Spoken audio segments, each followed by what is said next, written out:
Hi, my name's Sarah. From a young age, I always wanted to have children and was looking forward to having my own one day. My personality was very nurturing, and after my dad had died in a road traffic accident when I was only 6 years old, I gradually took on the role of caring for my brothers with my mum. After school, I went to a caring profession, training to be an occupational therapist and working with those who were dealing with cancer. In 1990, I met Gareth and we married in 1992. What I didn't realise at the start of our relationship was that he was a violent man who had bouts of anger where he would lash out at me. I kept this to myself and didn't tell anyone, as I felt that somehow it was my fault and I could handle it. I really wanted to have a baby, and we were on the verge of getting some fertility treatment when I became pregnant. I was very excited. My pregnancy was a really good experience.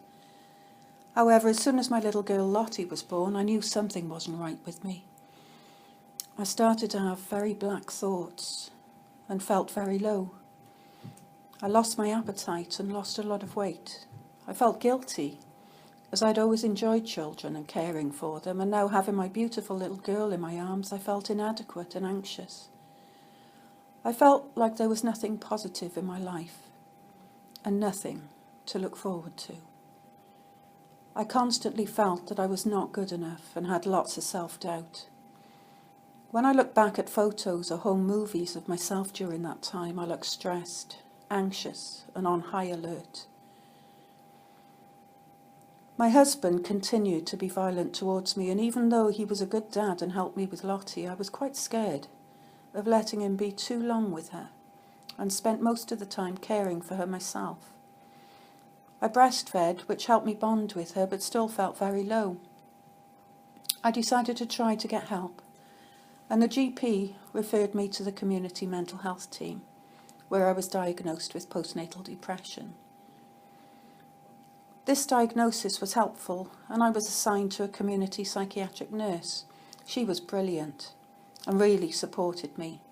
I also was part of a small NCT group who came to my house for coffee and a chat.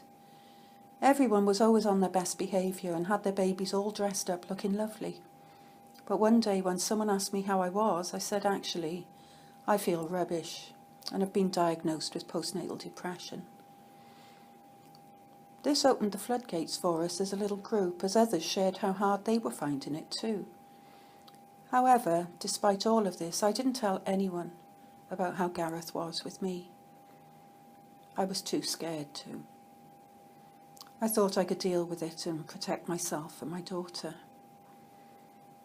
In 1999, I became pregnant with my little boy Joe. And during my pregnancy, Gareth was violent towards me too. I began to realise that if he could do this to me while I was pregnant, what was he really capable of? And following another bout of postnatal depression, and when Joe was about 14 months, a friend at work asked me, "What's going on, Sarah?" It all spilled out. I told her everything. This, of course, began a waterfall of repercussions on my wider family, as they discovered what had been going on for the past 8 years. Gareth became angrier. I feared for my safety, and I started to drink to deal with it, and finally was admitted into hospital, unable to cope. In hospital, I felt safe, and my drinking stopped. I also started proceedings for a divorce. Women's Aid and the NSPCC were very supportive for me. I finally started to move on. Gareth had to move out, and it was now just the three of us. I've had other bouts of anxiety and depression since this time, but I've been able to move through each episode. Things that have helped me have included my counsellor and family therapist, who was using a psychodynamic approach. It's really helped me explore who I am and how I think. Other professionals in my life have also been really helpful.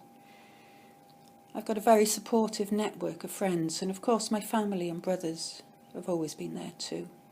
I found exercise very therapeutic and enjoy swimming and Zumba. every week. I found my role as an occupational therapist affirming, and it's given me identity over the years. I enjoy reading, watching movies, discovering self-help strategies. And finally, having a Christian faith has been a rock for me over the years, and along with church life, this has brought another family around.